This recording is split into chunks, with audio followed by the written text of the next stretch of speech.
pendant que l'eau chauffe pour les flocons d'avoine, je vais vous parler un peu de ma nuit. C'est vraiment sauvage comme endroit. Il y avait au moins 3 chouettes qui ont parlé pendant très longtemps au début de soirée, en début de nuit plutôt. Et après elles ont reparlé vers 3h du mat. Et il y a un animal qui était assez gros, qui était dans le chemin que j'ai pris hier, qu'on voit là-bas, qui passe au-dessus en fait, là, juste là. Et cette nuit, il y en avait un qui était vraiment là dans les forêts ici quoi.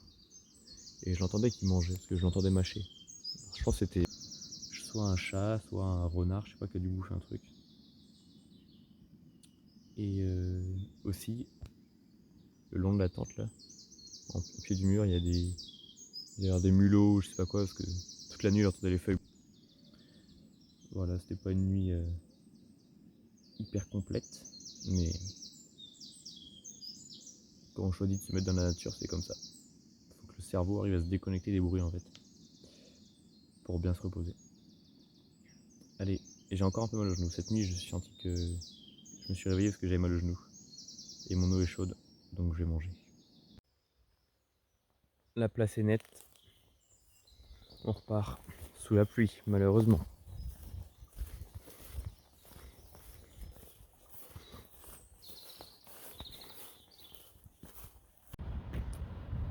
Il est 8h, je sais pas si vous voyez, mais il y a déjà des surfeurs à l'eau. Je suis retourné au spot d'hier parce que je vais laver ma casserole à la douche et jeter ça à la poubelle. Aujourd'hui, je quitte le Kirek, direction Plouganou pour l'étape la plus sauvage du parcours. En gros, il n'y aura pas de ville. Je crois que j'ai une vingtaine de kilomètres encore. Et à Saint-Jean, je sais plus quoi. Ça va être un moment difficile apparemment. Là, j'ai marché 5 minutes depuis le camp jusqu'à ici pour faire ma vaisselle et j'ai déjà senti mon genou qui s'est réveillé. Je sais pas si je suis trop chargé ou si vraiment j'ai un problème de semelle orthopédique. La dernière fois c'était ça il y a 2 ans quand je m'étais fait mal au genou. On verra bien. Saint-Jean-du-Doigt, c'est ça que je voulais dire tout à l'heure. Let's go.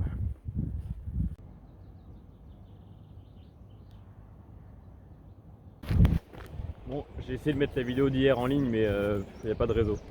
C'est marqué 4G sur le téléphone mais c'est une vidéo qui dure 14 minutes et là ça mettait 2 heures restantes en train de charger. Donc bah j'ai delete, enfin j'ai abandonné. Et je la mettrai en ligne dès que je trouverai un peu plus de réseau, soit à la pause de ce midi, soit quand je serai à Plouganou. Je commence à grimper un petit peu, là j'ai réussi à actualiser la page Itirando, actualiser. Donc j'ai vu qu'à un moment j'allais prendre 700 mètres de dénivelé positif d'un coup. Donc je pense que c'est de ça qui parlait hier, le couple avec qui j'ai échangé. C'est marqué sur le site que c'était une étape, l'étape la plus physique du parcours aussi.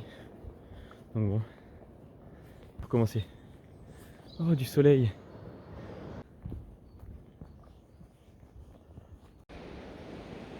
Cette première grimpe me donne un petit point de vue sympa. Donc là, la plage du Moulin de la Rive, avec les surfeurs. Là-bas, la plage des Sables Blancs.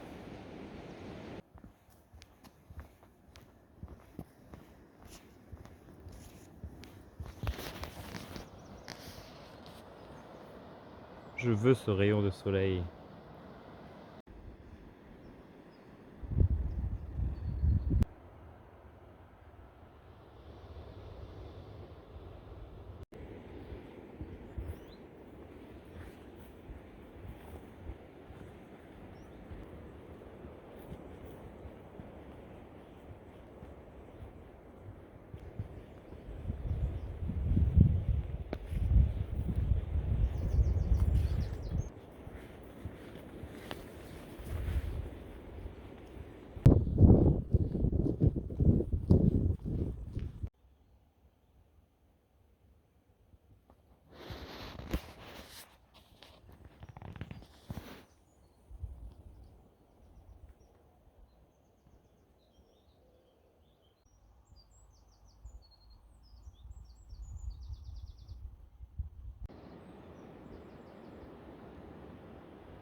Le rocher de droite devait être couleur ocre comme celui de gauche. Mais étant donné qu'il y a des cormorans qui sont dessus, il est devenu blanc.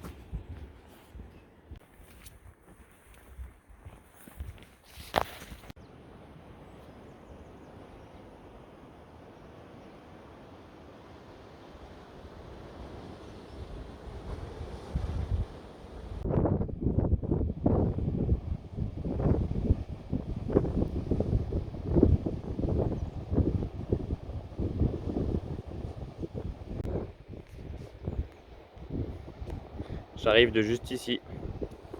Et là, ça monte tout droit.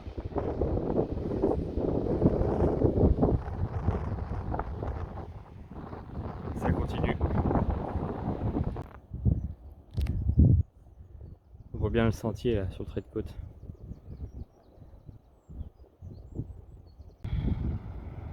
Voilà ce que je viens de monter.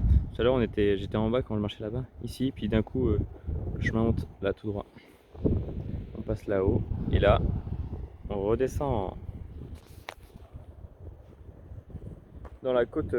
J'ai pas mal au genou du tout. C'est plutôt quand je descends que je sens que j'ai comme une aiguille qui me perce le côté du genou. C'est exactement la même douleur que j'avais avant.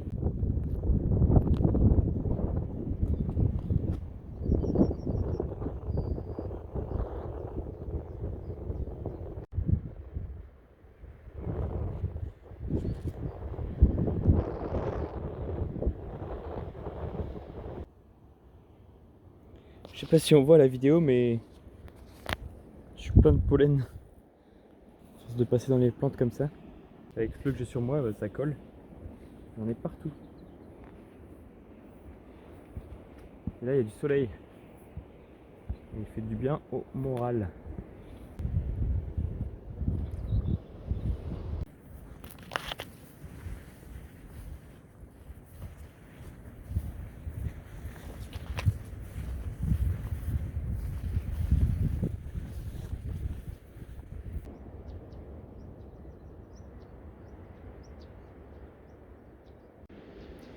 Ces petites plantes là, elles envahissent le chemin. Et heureusement qu'il y a des panneaux pour le retrouver, hein, parce que sinon... Vous le voyez là, le chemin?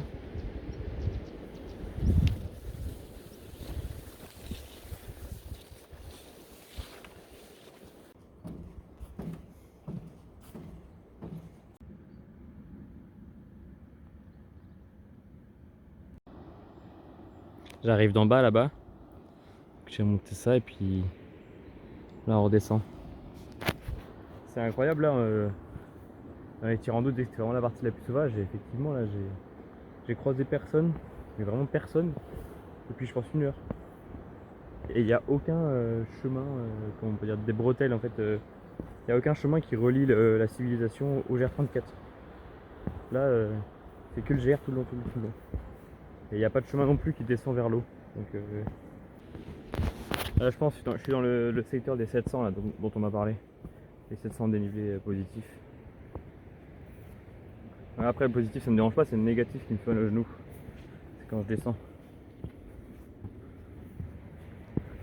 Et pour l'instant je vais hyper doucement donc ça va. Je prends vraiment mon temps. Donc ça se passe bien.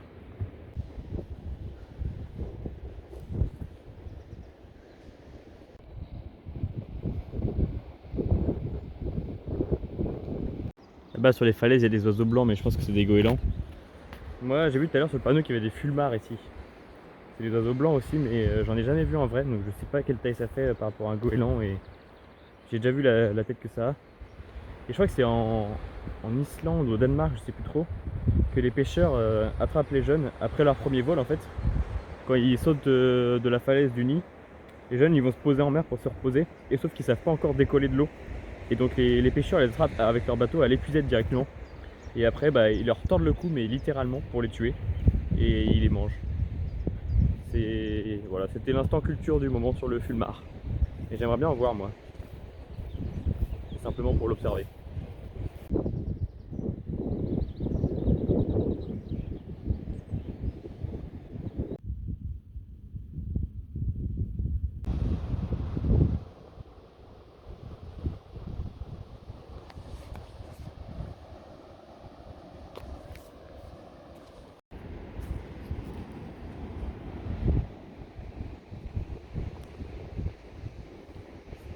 Effectivement, c'est sauvage. Oh, un faucon. On n'avait pas vu là encore. Vous verrez rien là au téléphone, mais moi je le vois. C'est un cresserelle, je dirais.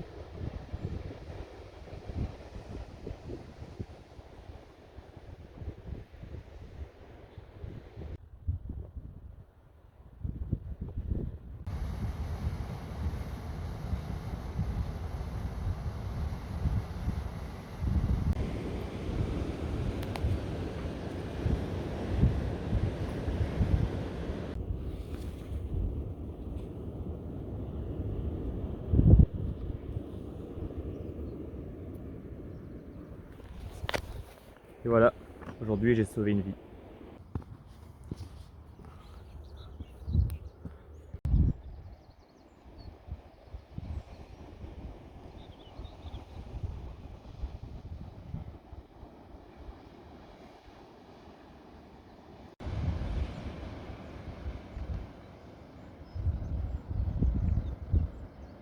Les deux personnes que vous avez vues sur les marches là, ils arrivaient de Morlaix et ils vont jusqu'à Saint-Brieuc. Ils ont prévu d'arriver le 9 juin à Saint-Brieuc. Et ils m'ont dit que là j'allais attaquer la partie la plus difficile en fait. J'arrive à Saint-Jean-de-Mont, Pied-de-Mont. Et ça va être maintenant le plus difficile. Mais ils m'ont dit qu'ils sont partis à 1h20. Donc en soi j'ai bientôt fini. Ils sont partis à 1h20 de Plouganou. Le GR est en bas derrière moi. Mais je suis sorti parce que j'ai vu qu'il y avait un chemin qui menait à des champs. Et du coup bah je vais faire une pause ici. Parce que il faut que je fasse sécher ma tente mes affaires.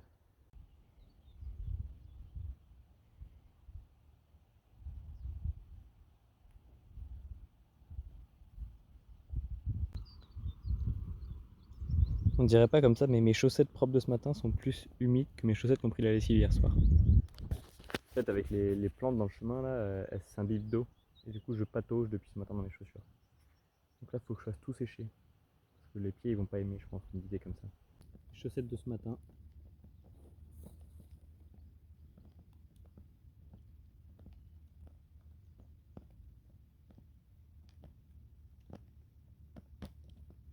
Voilà, voilà.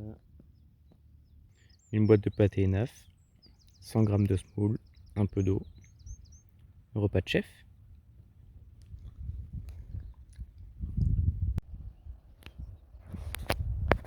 Il y a de la brume marine qui arrive, là je sens qu'il y a de l'air frais déjà qui arrive et plus humide.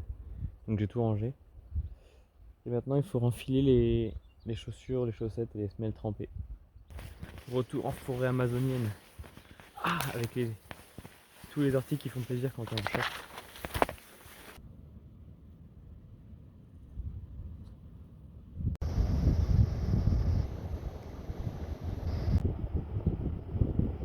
Une partie de plaisir qui s'annonce.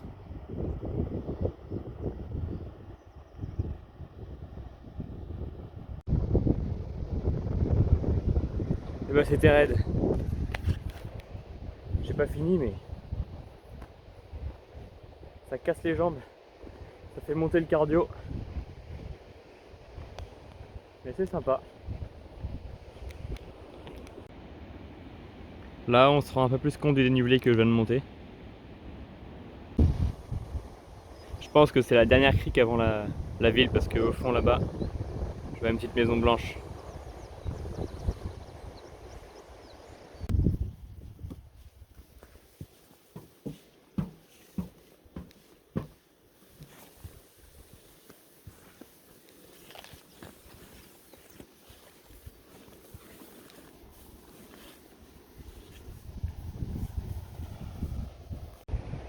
Bon, en passant la pointe où je suis, j'espérais voir une ville derrière, mais nada. Je vois un clocher là-bas en face, donc je vais déjà descendre.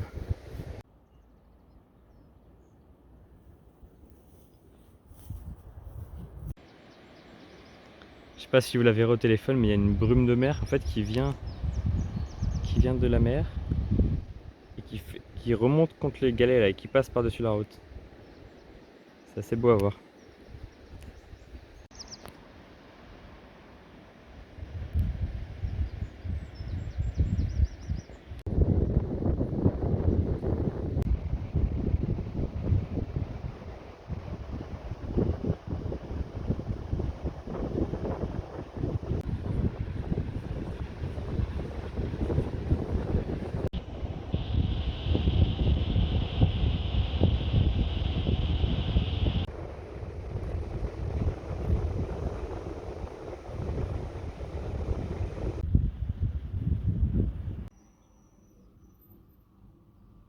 Dans Ploganou, il y avait un casino, du coup j'ai pu acheter des fruits parce que j'en avais plus.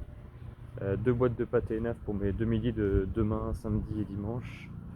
Et un paquet de bons granulats industriels, mais qui font du bien au moral quand il y a une petite fringale. Et là, je vais en direction d'une boulangerie chercher un gros pain pour mettre mon pâté dedans.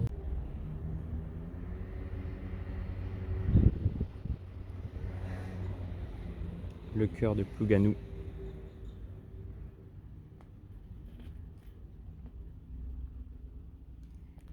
Le pain c'est fait, maintenant de l'eau. Bah là du coup je sors de l'office de tourisme de Plouganou où j'ai demandé s'il y avait un point d'eau et la dame a gentiment fait le plein pour moi, donc je repars avec 3 litres, donc 3 kilos d'eau en plus dans le sac à dos.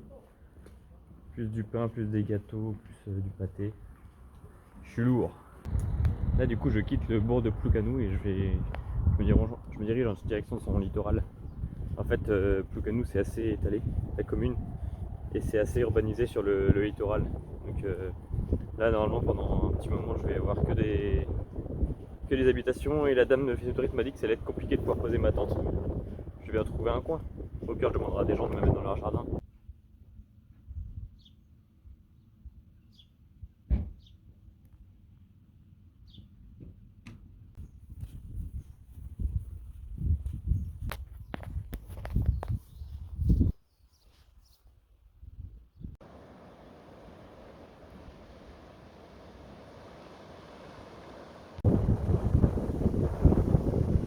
Ça me donne envie d'aller mettre un masque, des palmes et un tuba.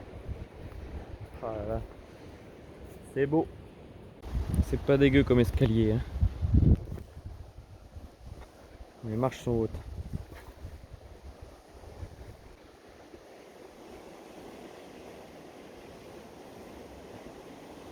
Mettre ça comme c'est beau.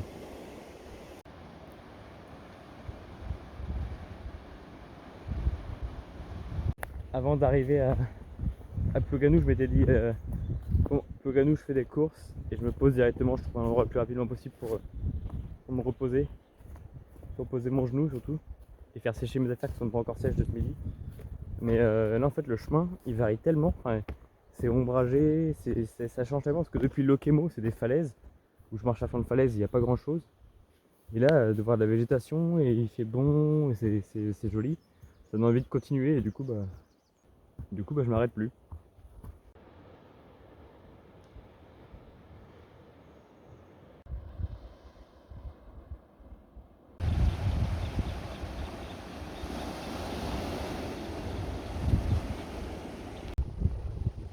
Il fait super beau donc on a une superbe vue.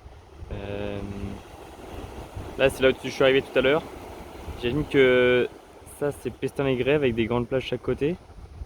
Et puis là on aurait Lokemo avec le port de Lokemo. J'en ai aucune idée, mais c'est peut-être ça.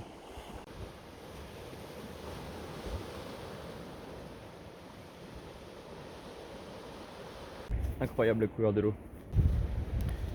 Bon, si j'avais une tente sans sardines, peut-être que j'aurais pu me poser là-dessus. Je suis sûr qu'il y a largement la place, mais oui. Après, il faut être sûr du vent, quoi. Tiens, on va aller voir ce qu'il y a dedans. il y a des gens qui font du feu. Ah bah ils avaient une belle vue les cheleux.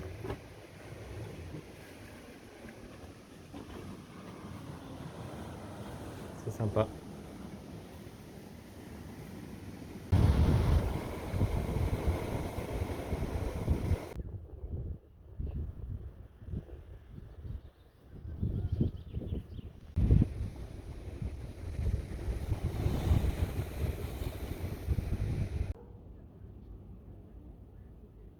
Bon, il est 18h, je trouvais rien. Et du coup, j'ai utilisé le cheat code CAMPING, Camping de la mer.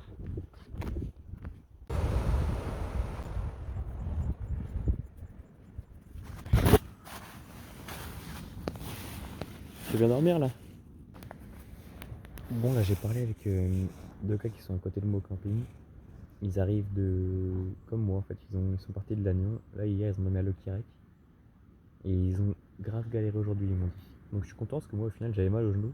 Mais j'ai bien pris mon temps dans les descentes. Et au final, j'ai pas galéré. Le dénivelé m'a pas fait mal. Donc je suis assez content. Là, je vais prendre ma douche. Ça va faire trop du bien. Une douche chaude, la première du voyage. Et après, je vais manger. Et puis, je vais vite dormir. Allez, à demain.